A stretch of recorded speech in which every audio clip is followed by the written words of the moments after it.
Você já sentiu como se estivesse em uma sala cheia de gente, mas completamente sozinho? Essa é a melhor forma que eu consigo descrever a minha vida de fé por muitos anos. Eu estava na igreja, no meio da adoração, cercado por pessoas que pareciam ter uma conexão real com o divino, e mesmo assim, o meu coração parecia uma ilha deserta. Eu conhecia as histórias, sabia os versículos e podia recitar todas as doutrinas. Por fora, eu parecia uma pessoa de fé, mas, por dentro, uma inquietação silenciosa me consumia. Eu fazia tudo certo, mas a minha alma estava faminta, sedenta por algo que eu nem sabia o que era. Eu observava as pessoas com um brilho nos olhos que falavam sobre como a voz de Deus guiou seus passos, como a presença dele as confortou e como milagres aconteceram em suas vidas. E eu me perguntava, por que eu não sinto isso? Por que a minha fé é tão fria, tão distante? Essa pergunta me perseguiu por anos, e eu me sentia como se estivesse perdendo a parte mais importante de toda a história. Eu tinha um mapa detalhado da fé, mas me faltava a bússola viva. Eu tinha rituais, mas ansiava pela realidade. E foi essa sede insaciável que me levou a uma jornada de descoberta, onde eu encontrei o Espírito Santo de uma forma tão real que transformou a minha vida para sempre. Eu vou te levar comigo através dos meus momentos de dúvida, das minhas descobertas e dos momentos de decisão que moldaram quem eu sou hoje. O que você está prestes a ouvir pode mudar completamente a sua visão de Deus e da sua vida espiritual. Se prepare, porque isso não é só mais um vídeo, é um convite para você entrar numa aventura espiritual que poderia virar sua vida de cabeça para baixo. Chega de viver uma fé superficial. Chega de fazer todas as coisas certas e sentir que algo vital está faltando. A sua vida de fé não foi feita para ser uma rotina sem sentido. Ela foi feita para ser uma jornada vibrante, cheia de milagres e de uma conexão real com o seu Criador. E para que essa revolução aconteça na sua vida, você precisa se comprometer com a busca por mais de Deus. Se você está cansado da religião e está pronto para um relacionamento de verdade, então a sua hora é agora. Não perca mais tempo. Clique no botão inscrever-se agora, ative o sino de notificações e venha fazer parte dessa família. Com a sua ajuda, podemos levar essa mensagem de esperança e transformação a milhares de pessoas que estão presas no mesmo vazio que nós estávamos. Não perca essa oportunidade de ser parte de algo que transforma corações, vidas e destinos. Inscreva-se já! No início da minha jornada, eu era como a maioria das pessoas sinceras na igreja. Eu era um crente de manual. Eu fazia minhas orações com uma lista de pedidos, frequentava os cultos para me sentir bem e lia as escrituras por obrigação. E, apesar de todo esse esforço, eu sentia um vazio que parecia não ter fim. É claro que eu tinha ouvido falar do Espírito Santo. Eu sabia, em teoria, que ele era o Consolador prometido por Jesus, o poder para a vida cristã. Mas para mim ele era mais um conceito, uma ideia abstrata do que uma presença real. Eu não sabia como me relacionar com ele. Eu me consolava com a ideia de que aquelas histórias de ouvir a voz de Deus, de sentir uma unção sobrenatural, eram apenas para os santos do passado ou para pastores e profetas. Eu me dizia que Deus não falava mais daquele jeito. E essa mentira me impedia de buscar o que o meu coração realmente ansiava. A verdade é que eu não estava sozinho. Existem milhares de pessoas nas igrejas hoje que conhecem os dons do Espírito Santo. Elas viram e ouviram falar de profecias, de curas, de línguas, mas no fundo elas nunca conheceram a pessoa do Espírito Santo de uma forma íntima. Eu era um deles. Eu conhecia suas obras, mas não tinha construído uma amizade com ele. E essa percepção me doeu na alma. Como eu pude ter acreditado por tantos anos e o meu relacionamento com Deus ainda parecia tão frio e impessoal? A frustração me consumia e, ao mesmo tempo, gerava um desejo desesperado por mais. Eu queria o que os outros descreviam com tanta paixão. Eu queria sentir aquele fogo interior, aquela paz que transborda, aquela orientação que não deixa dúvidas. Eu me ajoelhava no meu quarto noite após noite e clamava: Senhor, eu quero te conhecer de verdade. Eu estou cansado de tomar as rédeas da minha vida. Eu te entrego tudo. Faz o que quiseres comigo. Foi uma oração curta, cheia de honestidade, e algo incrível aconteceu. Enquanto eu ainda falava aquelas palavras, uma paz profunda desceu sobre o quarto. Era uma calma que eu podia quase tocar. Era como se alguém tivesse entrado suavemente e me envolvido num abraço invisível. As minhas lágrimas, que antes eram de desespero, se transformaram em lágrimas de alegria. Pela primeira vez na minha vida, eu senti a presença do Espírito Santo de uma forma real, tangível. Eu não o vi com os meus olhos, mas a sua realidade me inundou. Eu sabia naquele momento que eu nunca mais estaria sozinho. Eu havia começado uma amizade, um relacionamento de verdade, e tudo começou com a minha rendição e a minha entrega total. Aquele ensinamento inesperado e aquele encontro divino marcaram um antes e depois na minha vida, mas foi apenas o começo de uma jornada maravilhosa, a jornada de descobrir quem é o Espírito Santo de verdade. Depois daquele dia, a minha fome por ele cresceu de forma exponencial. Eu mergulhei na Bíblia e em livros espirituais, buscando entender quem ele realmente é. Eu costumava pensar nele vagamente como uma pomba ou como uma fogueira no Pentecostes. Agora, eu entendi que ele é muito mais. Ele é o conselheiro prometido por Jesus, a fonte de todo o poder e a orientação para a vida de cada crente. Eu comecei a ver a sua atuação em toda a história, desde a criação do mundo, quando o Espírito de Deus pairava sobre as águas, até os profetas do Antigo Testamento, que falavam inspirados por ele, e principalmente no Novo Testamento, onde a presença dele mudou tudo. A história de Atos capítulo 2 me tirou o fôlego. Cerca de 120 discípulos, assustados e inseguros, se reuniram no cenáculo, orando e esperando. De repente, um som vindo do céu, como um vento forte, e línguas de fogo pousaram sobre cada um deles. Aquelas pessoas comuns saíram daquela sala transformadas em algo extraordinário. Pedro, que antes estava com medo, pregou com coragem e milhares de pessoas foram salvas em um único dia. O Espírito Santo entrou nas suas vidas e eles nunca mais foram os mesmos.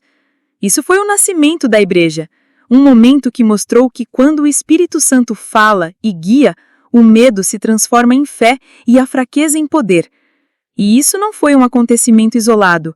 Ao longo dos séculos, sempre que homens e mulheres seguiram a voz do Espírito Santo, grandes coisas aconteceram. Pense no avivamento da Rua Azusa, em 1906, em Los Angeles. Um pequeno grupo de pessoas que buscou a Deus de todo o coração, ansiando por mais do Espírito Santo. O que começou numa igreja de madeira se tornou uma explosão de fé que se espalhou por todo o mundo. Milhões de cristãos hoje podem traçar a sua herança espiritual até aquele avivamento. Isso me chocou.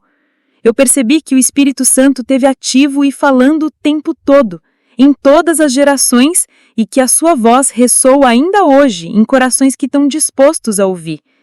E com essa certeza, eu comecei a aprender a ouvir a sua voz e a me deixar guiar por ele todos os dias. Eu sabia que eu estava entrando num relacionamento com o mesmo Espírito que trabalhou em Pedro, em Paulo, nos avivamentos antigos e nos modernos. Não é outro Espírito, é o próprio Deus. E agora o próximo desafio era aprender a ouvir. Se você chegou até aqui, é porque a sua busca por algo mais em sua vida é real. Talvez, como eu, você se sinta sobrecarregada pelas incertezas da vida, buscando sabedoria para fazer as escolhas certas, para construir uma vida sólida, pautada em algo que realmente importa. Eu quero te fazer um convite que foi um divisor de águas na minha vida. Um livro que me ajudou a entender a sabedoria que vem de Deus e a aplicá-la em todas as áreas da minha vida. Estou falando do Guia da Mulher Sábia. Este livro não é apenas um manual, é uma bússola que aponta para uma vida de propósito, paz e poder. Se você está pronta para deixar a incerteza para trás e caminhar em direção a uma vida de sabedoria, você precisa clicar no link na descrição agora mesmo e adquirir o seu exemplar. Não perca a chance de transformar sua vida. A partir do momento em que eu tive aquele encontro, minha vida espiritual ganhou um novo rumo. Eu sabia que o Espírito Santo era real, uma pessoa, e que ele me convidava para um relacionamento. Mas o próximo passo, e o mais difícil, era aprender a ouvir a sua voz no meio da confusão do meu próprio mundo interior. Era uma coisa saber que ele falava, mas outra totalmente diferente era saber o que ele estava dizendo e como diferenciar a sua voz dos meus próprios pensamentos, das minhas ansiedades e das distrações que me cercavam o tempo todo. Eu enfrentei esse desafio com uma determinação inabalável. Eu me ajoelhava todos os dias e com toda a sinceridade do meu coração dizia: Espírito Santo, eu não quero mais apenas conhecer sobre o Senhor. Eu quero te conhecer de verdade. Me ensina a ouvir a tua voz. E pouco a pouco eu fui descobrindo as chaves que abriram os meus ouvidos espirituais. A primeira delas é a prática do silêncio e da intimidade. Eu percebi que em um mundo que grita sem parar, com notificações, notícias e a minha própria mente que não calava, era impossível ouvir um sussurro. O Espírito Santo fala suavemente. Ele não compete com o barulho. Ele espera a nossa atenção. Foi então que comecei a criar momentos sagrados no meu dia. No início da manhã, antes que a correria começasse, ou tarde da noite, quando a casa estava em silêncio e a escuridão cobria a cidade, eu simplesmente sentava na presença de Deus. No começo foi difícil. A minha mente parecia uma corrida de cavalos, com pensamentos sobre o trabalho, contas, preocupações familiares e 1000 outras coisas. Era um teste de perseverança. Mas eu continuei. Eu me acalmei. Eu fechava os olhos, respirava fundo e concentrava o meu coração. Às vezes eu colocava uma música suave de adoração, mas na maioria das vezes era só eu e o silêncio. Naquele vazio, eu comecei a perceber uma voz interior muito suave. Não era um som audível, como se alguém estivesse falando do lado de fora. Era uma ideia, um pensamento que surgia do nada, mas que vinha com uma clareza e uma paz que eu sabia que não vinham de mim mesma. Eu entendi então que o Espírito Santo é amigo do silêncio. Quando a gente desliga o mundo, a voz dele se torna mais nítida. A segunda chave é a Palavra de Deus. Ao mergulhar nas Escrituras, eu percebi que o Espírito Santo usava a Bíblia de uma forma nova. Passagens que eu já tinha lido 100 vezes, de repente saltavam das páginas. Elas se conectavam com a minha situação atual de uma forma tão profunda que era como se o autor tivesse escrito para mim. O Espírito Santo, que é o autor da palavra, a usava para me guiar. E mais do que isso, a Bíblia se tornou a minha régua para discernir a voz dele. Essa parte é crucial, e eu aprendi de uma forma muito prática. Eu percebi que a voz do Espírito Santo nunca vai contra o que a Bíblia ensina.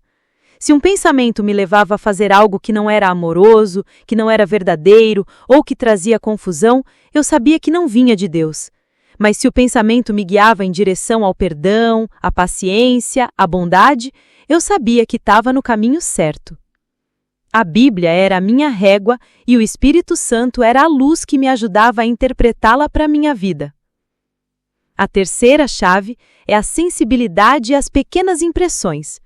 A gente tende a esperar que Deus fale com trovões e relâmpagos, mas eu aprendi que na maioria das vezes ele fala de forma simples. Pense no profeta Elias. Deus não estava no vento forte, nem no terremoto, nem no fogo, mas num suave sussurro. Eu comecei a prestar atenção nessas pequenas impressões que eu sentia no meu interior. Uma vontade persistente de ligar para uma pessoa que eu não via há um tempo, um sentimento de desconforto antes de tomar uma decisão ou um palpite para fazer o bem. Eu comecei a honrar esses pequenos impulsos e, de repente, a minha vida se transformou em uma aventura. Eu me lembro de um dia em que eu estava dirigindo para o trabalho e senti um forte impulso para mudar a minha rota habitual. Sem motivo aparente, eu obedeci. Mais tarde, eu soube que na rota que eu sempre ia, tinha acontecido um acidente grave no exato momento em que eu estaria lá. A minha pele se arrepiou. Aquela pequena voz que eu poderia facilmente ter ignorado me protegeu. E isso me deu a certeza de que ele estava me guiando até nas menores decisões da minha vida. E com o passar do tempo, eu descobri que todas essas chaves estavam conectadas por algo ainda maior. A chave que destranca tudo. A entrega total. Eu já tinha tido o primeiro vislumbre disso quando me ajoelhei e me rendi. Mas o processo de entrega continuou a se aprofundar. Eu percebi que não se tratava de uma oração única, mas de um estilo de vida. O meu ego, a minha vontade, os meus planos queriam o controle de volta. Quantas vezes eu tive que lutar contra o meu próprio desejo para me render ao impulso suave do Espírito Santo? A luta foi real e não foi fácil, mas eu me lembrei de uma frase que me marcou muito. Deus precisa que alguém morra para si mesmo para que ele possa viver plenamente. Eu entendi que não pode haver duas vontades, a minha e a de Deus, no mesmo coração. Uma tem que ceder. E foi em um momento de prova, quando eu tive que abrir mão de um sonho que eu amava profundamente, que eu entendi essa verdade por completo. Eu lutei, chorei, me questionei, mas no fim eu me ajoelhei e disse a oração mais difícil: Pai, que a tua vontade seja feita e não a minha. Naquele momento, eu senti como se algo dentro de mim morresse de verdade. A minha teimosia, a minha insistência, o meu ego, mas ao mesmo tempo, algo novo e mais forte nasceu. Uma paz que eu nunca tinha sentido antes, me invadiu. Era uma paz sobrenatural que só vem quando você para de lutar contra Deus e começa a fluir com Ele. E aí eu experimentei a maior liberdade da minha vida. Eu não precisava mais carregar a ansiedade de tentar controlar cada resultado. Eu simplesmente descansei em Deus, sabendo que Ele estava no controle. E foi aí que o poder do Espírito Santo começou a fluir através de mim de uma forma que eu nunca tinha visto antes. Eu parei de tentar e comecei a permitir. Eu diminuí e ele cresceu. Eu entendi que o Espírito Santo não é uma tuenta para eu usar para os meus planos, mas um amigo que me usa para os planos dele. E eu não sou o protagonista dessa história. Ele é. Se algo de bom saiu da minha vida, não foi por causa de mim, mas porque o Espírito Santo estava trabalhando através de um vaso que se entregou. Eu tive que tomar o cuidado de nunca roubar o crédito ou a glória dele, vivendo com sensibilidade para não entristecê-lo com atitudes egoístas. A entrega total, ironicamente, me fortaleceu. Ao morrer para mim mesma, eu descobri a fonte da verdadeira vida e poder. E se você se perguntar por que talvez você não experimente mais de Deus, eu te digo, verifique o seu nível de entrega. No meu caso, cada pedacinho do meu ego que eu entreguei deu lugar a uma nova dimensão de intimidade com Ele. E essa intimidade vale tudo. Com o tempo, eu comecei a ver os frutos de seguir a voz dele. Minha vida, que antes era sem graça e cheia de incertezas, começou a se encher de testemunhos. Eu gostaria de te contar todos, mas a verdade é que a minha própria essência foi transformada. A ansiedade que me perseguia desapareceu. A tristeza que eu carregava se transformou em uma alegria que vinha da comunhão com Ele. Pessoas que me conheciam notaram a mudança. Eu me surpreendia reagindo com paciência onde eu antes me frustrava ou sentindo um amor genuíno por pessoas que eu achava difícil de suportar. Não era um esforço meu para ser melhor, era o fruto de permitir que o Espírito trabalhasse em mim. E a Bíblia chama isso de o fruto do Espírito: amor, alegria, paz, paciência, bondade. Eu estava experimentando isso na minha pele. E eu também comecei a ver milagres. A cura de um familiar que os médicos tinham desistido aconteceu depois que eu obedeci a uma instrução silenciosa do Espírito Santo. Eu vi como uma simples palavra de encorajamento, dita no tempo certo, salvou uma pessoa da depressão, e entendi que isso não era sobre mim, mas sobre o poder de Deus fluindo através de um coração que obedeceu. E quando olhamos para a história da Igreja, vemos o mesmo padrão. Quando os filhos de Deus ouvem e seguem a sua voz, o mundo ao seu redor muda. Todo avivamento espiritual na história aconteceu porque alguém ouviu o Espírito Santo dizendo: vai e ore, pregue mesmo que riam de você, ame aqueles que são rejeitados. E essa pessoa obedeceu. O avivamento da Rua Azusa, em 1906, por exemplo. Um pequeno grupo que decidiu buscar mais de Deus, e o que começou em uma igreja humilde se tornou uma explosão de fé que se espalhou pelo mundo. E hoje, milhões de pessoas podem traçar sua herança espiritual até aquele avivamento. Isso me tirou o fôlego. Eu percebi que o Espírito Santo esteve ativo e falando o tempo todo, em todas as gerações, e que a sua voz ressoa ainda hoje em corações que estão dispostos a ouvir. E eu sabia que eu estava entrando em um relacionamento com o mesmo Espírito que operou em Pedro, em Paulo, nos avivamentos antigos e nos modernos. Não é outro Espírito, é o mesmo Deus. E com essa certeza, eu me dediquei a deixar que Ele me guiasse em cada passo da minha vida. Mulher, se você chegou até aqui, é porque a sua busca por algo mais em sua vida é real. Talvez, como eu, você se sinta sobrecarregada pelas incertezas do dia a dia, tentando descobrir como fazer as escolhas certas, como construir uma vida sólida e baseada em algo que realmente importa. Eu quero te fazer um convite que foi um divisor de águas na minha vida. Um livro que me ensinou a entender a sabedoria que vem de Deus e a aplicá-la em cada área da minha vida. Estou falando do Guia da Mulher Sábia. Este não é apenas um manual, é uma bússola que aponta para uma vida de propósito, paz e poder. Se você está pronta para deixar a incerteza para trás e caminhar em direção a uma vida cheia de sabedoria, clique no link na descrição agora mesmo e garanta o seu exemplar. Não adie a transformação que você merece. Essa é a sua chance de mudar de verdade.